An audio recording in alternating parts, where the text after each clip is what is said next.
नमस्कार, आप सभी का स्वागत है आज के वीडियो में।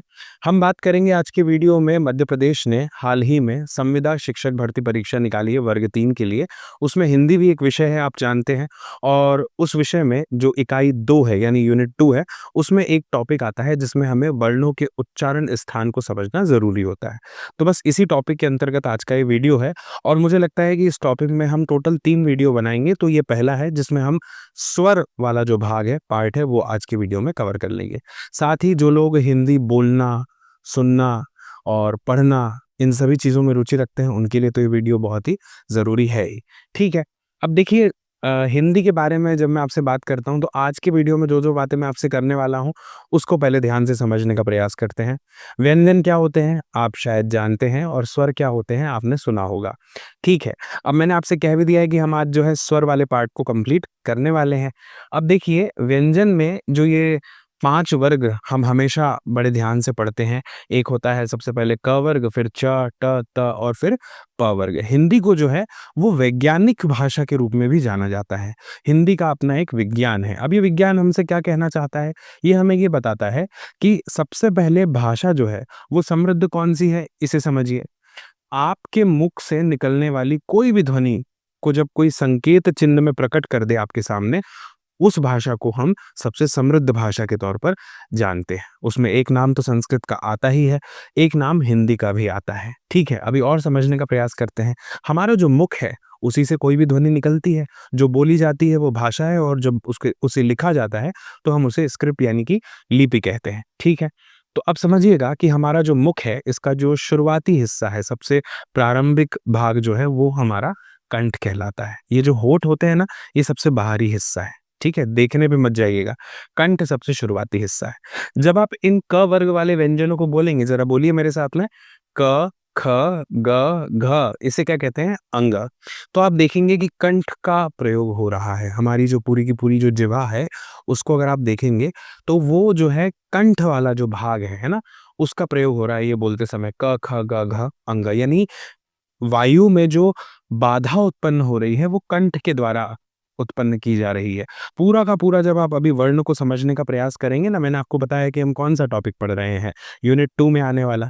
तो यूनिट 2 में जो पहला टॉपिक है, वो क्या दिया हुआ है कि वर्णों के उच्चारण स्थान को हमें समझने का प्रयास करना है। तो समझिएगा कि जब भी आप कोई वर्ण को बोलते हैं ना, तो या तो हवा को निकलने के लिए बाधा पैदा की जाती है हमारे मुख के द्वारा, या फिर कोई बाधा पैदा नहीं होती।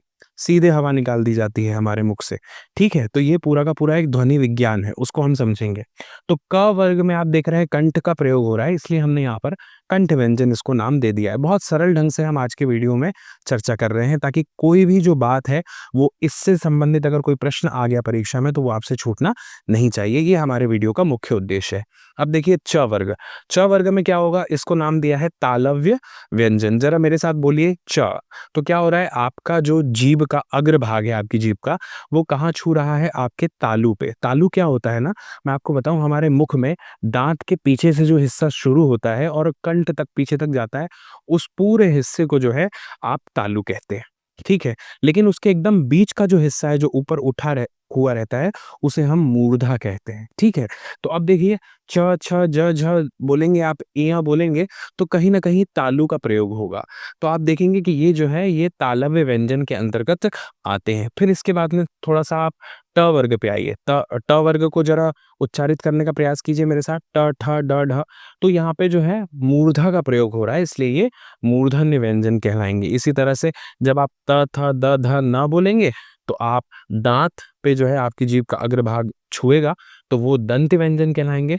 और जब आप प, फ, ब, भ, म बोलेंगे, तो ये होंठ का प्रयोग आप कर रहे हैं हवा को रोकने के लिए, तो ये ओष्ठ व्यंजन के अंतर्गत आते हैं। मैं आपको एक चीज़ और बता दूँ यहाँ पे कि ये जो मैंने लिखा हुआ है ना, ये फ नहीं है, इसे आप फ कहेंगे। ठीक है? इंग्लिश में अगर आपको समझना हो तो एफ और पीएच, इन दोनों लेटर्स, इनका दोनों का प्रयोग हम फ की ध्वनि के लिए करते हैं अक्सर। लेकिन देखिए कि जब आप फ बोलेंगे ना, तो होंठ टकराने चाहिए। फ, फ नहीं बोलेंगे। फ बोलते समय नीचे वाला होंठ दाँत से टकराता है, दोनों होंठ नहीं टकराते। ये फ कब होगा? जब मैं इसके नीचे एक नुक्ता लगा दूँगा, तब होगा। ठीक है? तो आप समझ गए होंगे। अब देखिए व्यंजनों के बारे में मैंने यहाँ पे 4 नाम और लिख दिए हैं। सबसे पहले मैंने यहाँ पे लिखा है अंतस्थ व्यंजन। अब जरा मेरे साथ ये बोलने का प्रयास कीजिए, य, र, ल, व। तो क्या हुआ ये बोलते समय, य, र, ल, व? जो आपकी जो हवा, जो ध्वनि निकल रही है हमारे मुख से बाहर, जो ध्वनि निकल रही है, आप देखेंगे कि उसका जो संकुचन है, वो उतना अधिक नहीं हो पा रहा है। या बोलिए, य, र, ल, व। यानी आपने हवा को रोकने का प्रयास तो किया, लेकिन पूरी तरह से हवा को रोका नहीं। जैसे आप जब बोलते हैं ना त, तो जीभ एकदम टकरा गई है और हवा को पूरी तरह से एक बार तो आपने बाधित कर दिया, लेकिन यहाँ पे स्थिति ऐसी नहीं है। या जीभ टकराने का प्रयास कर तो रही है ऊपर, लेकिन नहीं टकरा पा रही। तो ये जो है, ये अंतस्थ व्यंजन के अंतर्गत आ रहा है। एकदम सरल अर्थों में समझने का प्रयास कर रहे हैं। फिर आती है बारी ऊष्म व्यंजन की। इसमें क्या होता है ना, जो हमारी ध्वनि निकल रही है ना, उसमें हल्का-सा घर्षण पैदा होता है। घर्षण समझते हैं आप? फ्रिक्शन। जब 2 तले आपस में एक दूसरे के साथ रगड़ते हैं, तो जो एनर्जी निकलती है, ऊष्मा, उसे हम घर्षण कहते हैं। तो ज़रा बोलिए एक बार मेरे साथ में, श। श जब आप बोलेंगे तो ऐसा लग रहा है ना कि वायु जो है, हवा जो है, वो क्या हो रही है, थोड़ी-सी उसमें रगड़ आ रही है, तो ऊष्मा पैदा हो रही है। तो ये जो है श, श, स, ह, ये सब जो है, ये ऊष्म व्यंजन में आते हैं। देखिए, जब आपको स बोलना होता है, ये मैंने अपनी एक रील में भी बताया था, जब आपको स बोलना होता है, तो आपकी जीभ का जो अग्रभाग है, वो आपके दाँत को छूने का प्रयास करता है, लेकिन छूता नहीं। बोल के देखिए, स। ठीक है। अब जब आपको ये वाला श बोलना है, शक्कर वाला, ठीक है? तो आप श बोलिए, तो इसमें क्या होगा, आपकी जीभ के अग्रभाग का जो पिछला हिस्सा है, वो आपके दाँत के ऊपर वाले हिस्से को, तालू को छूने का प्रयास करेगा, लेकिन छू नहीं पाएगा। यानी दाँत के ठीक पीछे वाला जो तालू का हिस्सा है, उसकी बात कर रहा हूँ। बोलिए, श। लेकिन जब हम इस वाले श को उच्चारण करने की बात करते हैं ना, श, तो इसमें हमारी जीभ का जो अग्रभाग होता है, वो मूर्धा के पीछे वाले तालू के हिस्से को छूने का प्रयास करता है, लेकिन छूता उसे भी नहीं है। बोल के देखिए, श। तो ये अपने आप अलग-अलग तरह से आप इन तीनों का उच्चारण कर पाते हैं। अक्सर लोग कन्फ्यूज़ रहते हैं कि इन तीनों का उच्चारण कैसे करें, तो मैंने आपको बता दिया, ठीक है। देखिए कितनी वैज्ञानिक भाषा है, हर बात के पीछे की, हर वर्ण के पीछे की, उसके उच्चारण के पीछे की कोई न कोई वजह है, कोई न कोई लॉजिक है, ठीक है। अब ह भी इसी में आ गया, ह बोलिए आप, ह। तो देख रहे हैं कहीं न कहीं जो है, वो घर्षण हो रहा है वायु में, ठीक है। फिर आते हैं उत्क्षिप्त व्यंजन। अब ये क्या होता है मैं आपको बताता हूँ। उत्क्षिप्त व्यंजन का मतलब बस इतना सा है कि आपकी जीभ जो है ना, वो ऊपर टकराई और झट से नीचे आ गई, फिर हवा बाहर निकली। जैसे ड़, ढ़, बोलिए ड़, ढ़। तो बिल्कुल आप देखेंगे जीभ टकराई, हवा निकलने को हुई, उससे पहले जीभ नीचे आ जाती, फिर हवा बाहर निकलती है। इसे कहते हैं उत्क्षिप्त व्यंजन, ठीक है। फिर बात आती है संयुक्त व्यंजन की। तो संयुक्त व्यंजन में मैंने यहाँ पे नाम लिख दिया है इन 4 का। ये व्यंजनों के मेल से बने हैं। जैसे ये है क्ष, क्षत्रिय का, तो ये क और श से मिलकर के बना हुआ है। ये श वही वाला है, मैंने अभी जिसके बारे में आपको उच्चारण करने के विषय में बताया। त्र को देखिए ना, उच्चारण से समझ में आएगा आपको। त्र, त और र से मिलके बना है। जो उच्चारण से सीधे तौर पे समझ में नहीं आएगा, वो ये है ज्ञ, क्योंकि ये ज और ञ से मिलके बना है, हमेशा ध्यान रखिएगा। आप इसे ज्ञ कहते हैं, ठीक है। फिर ये क्या है? ये है श्र। श्र कैसे? श और र से मिलके बना है, ठीक है। ये व्यंजन की बात हो गई है। मैंने कहा था आज की वीडियो में हम स्वर वाले पार्ट को समाप्त करने वाले हैं, ठीक है। अब देखते हैं स्वर के वर्गीकरण को सबसे पहले समझेंगे। ध्यान रखिएगा, जब मैं आपसे कहता हूँ ना स्वर का वर्गीकरण, तो इसका मतलब होता है कि हमने स्वर को अलग-अलग वर्गों में बाँट दिया है। क्या सिर्फ इतना ही अर्थ है इसका? नहीं, इसका एक अर्थ ये भी है वर्गीकरण का कि हम जिस आधार पर चाहते हैं, उस आधार पर बाँट सकते हैं। हो सकता है कि आपके सामने 10 चॉकलेट रखी हुई हो और आपको रंगों के आधार पर चॉकलेट को बाँटनी हो। तो आप देखेंगे कि मान लीजिए 3 रंग हैं आपके पास में, लाल, नीला और पीला, और तीनों में आप देखेंगे कि लाल 4 है और नीले और पीले में 3-3 चॉकलेट है, ठीक है? तो आपकी 10 चॉकलेट हो गई। लेकिन हो सकता है कि आपको इमली का स्वाद किस चॉकलेट में आ रहा है, उनको अलग करना हो, यानी स्वाद के आधार पर भी आपको चॉकलेट को बाँटना पड़ सकता है। तब आप हमेशा सदैव ध्यान रखिएगा कि प्रकार शब्द का प्रयोग नहीं करेंगे हिंदी में। क्या शब्द का प्रयोग करेंगे? वर्गीकरण शब्द का प्रयोग करेंगे, क्योंकि वर्गों को में बाँटना ये एक अलग चीज़ हो जाती है, ठीक है? ग्रुप में उन्हें डिवाइड करना इसका मतलब होता है, ठीक है? तो जब मैं स्वर के वर्गीकरण की बात करता हूँ, तो आप ध्यान रखिएगा कि 2 वर्गीकरण तो इसमें जीभ की यानी जिह्वा की स्थिति को ध्यान में रखकर किए गए हैं। एक, जिह्वा की ऊँचाई कि हमारी जीभ जो है, उसकी ऊँचाई का क्या मतलब है? जीभ का अग्रभाग, उसका मध्य भाग और उसका पश्च भाग। इसके बाद में जिह्वा की स्थिति, स्थिति का मतलब यानी कहाँ-कहाँ पे वो छू रहा है, कौन-कौन सा भाग जो मैंने अभी बताया अग्र, मध्य, पश्च और आकृति जो है वो होठों की हमने ली है कि होठ की आकृति कैसे बदलती है जब हम इन स्वरों का उच्चारण करते हैं, ठीक है? अब देखिए जब स्वरों की बात आती है ना तो बिना बाधा के जो उच्चरित हो जाते हैं उन्हें हम स्वर कहते हैं, जिसमें कोई बाधा नहीं आती। आप अ बोलिए, एकदम स्वतंत्र रूप से आप अ बोल देंगे। आप आ बोलिए, ओ बोलिए, औ बोलिए, आपने बोल दिया, मुख में कहीं भी बाधा आई नहीं, ठीक है? इसको भी समझ लेते हैं। लेकिन उससे पहले ज़रा यहाँ पर ध्यान दीजिए मैंने क्या लिखा हुआ है, एक होते हैं ह्रस्व स्वर। इसका मतलब क्या होता है? ह्रस्व स्वर का मतलब होता है ये जो है ना अ, ई, उ, जिनको बोलते समय सिर्फ़ एक मात्रा का प्रयोग हो रहा है और बहुत जल्दी आपने बोल दिया ई, उ। जहाँ पे 2 मात्रा का प्रयोग हो रहा है वो ये है आ, ई, उ और ध्यान रखिएगा, जैसे क्या हो गया ना भाषा जो है इसका जब हम इसको पढ़ने समझने का प्रयास करते हैं, तो आप मुझे बताइएगा कि भाषा का जो प्रयोग है वो कहाँ-कहाँ पे होता है? लिखने में होता है, पढ़ने में होता है, बोलने में होता है, सुनने में होता है, नाटकों में भी तो होता है। जब आप फ़िल्म देखते हैं, कोई सीन ऐसा आ गया जब दूर से जो है मान लीजिए हीरो हीरोइन को आवाज़ दे रहा है, जो हमारा नायक है वो नायिका को आवाज़ दे रहा है, ठीक है? जैसे रामायण में एक प्रसंग आता है कि राम भगवान जो हैं, उनकी आवाज़ आती है ज़ोर से सीता माता को पुकारते हुए, "सीते, सीते" आपने देखा होगा। तो अब मुझे एक बात बताइए कि जब हमें यहाँ पे लिखना पड़ गया, मान लीजिए मैं यहाँ पे लिख देता हूँ राम, ज़रा इसे पढ़िए मैंने क्या लिखा? आप बोलेंगे मैंने राम लिखा। अब अगर नाटक में मुझे किसी को स्क्रिप्ट लिख के देनी है कि भाई आपका जो डायलॉग है आपको राम बोलना है, लेकिन यहाँ पे जो राम है आप थोड़ा ऊँचा, ज़ोर से बोलेंगे राम। तो फिर मैं उसे लिखूँगा कैसे? क्योंकि ये तो स्क्रिप्ट है, बोल के तो बता सकता हूँ लेकिन स्क्रिप्ट में लिखना हो तो फिर मैं उसे ऐसे लिखूँगा देखिए ऐसे, रा म। इसका मतलब ये है, ये जो लिखा हुआ है ना मैंने, इसको हम कहते हैं प्लुत स्वर। प्लुत स्वर यही होता है, ये 3 मात्रिक, त्रिमात्रिक है, ठीक है? जब भी आपको कोई ऊँची ध्वनि कहनी हो तो तब आप यहाँ पे ये लगा सकते हैं। एक और इसका चिन्ह होता है मैं आपको बताऊँ संकेत वो ये है। ये वाला। इस तरह से भी हम कई बार प्लुत स्वर को बताते हैं, दिखाते हैं, ठीक है? तो ह्रस्व क्या होते हैं स्वर, दीर्घ क्या होते हैं, प्लुत क्या होते हैं, ये आप समझ गए हैं। अब हम आते हैं वर्गीकरण पे, बिल्कुल झटपट समझ जाएँगे आप। देखिए, मैंने आपको 3 स्थिति बताई, सबसे पहली है ऊँचाई, यानी जिह्वा की ऊँचाई, जीभ की बात हो रही है। ऊँचाई में सबसे पहला भाग आता है समृत का, समृत स्वर। अब ये समृत स्वर क्या होते हैं? ये वो स्वर होते हैं, ध्यान दीजिएगा, जिसमें वायु जो है, इसका संकुचन जो है, वो सबसे अधिक होता है। कैसे होगा? मैं आपको बोलता हूँ, ज़रा ई बोल के बताइए मेरे साथ, ई। ई में क्या हुआ? आपकी जीभ का अग्रभाग ऊपर की ओर उठा और ज़्यादा से ज़्यादा वायु आपने मुख में रोक ली, ई। अब देखिए ई, उ, उ। ज़्यादा से ज़्यादा वायु जो है आपके मुख में रुक रही है और कम वायु जो है वो बाहर आ रही है।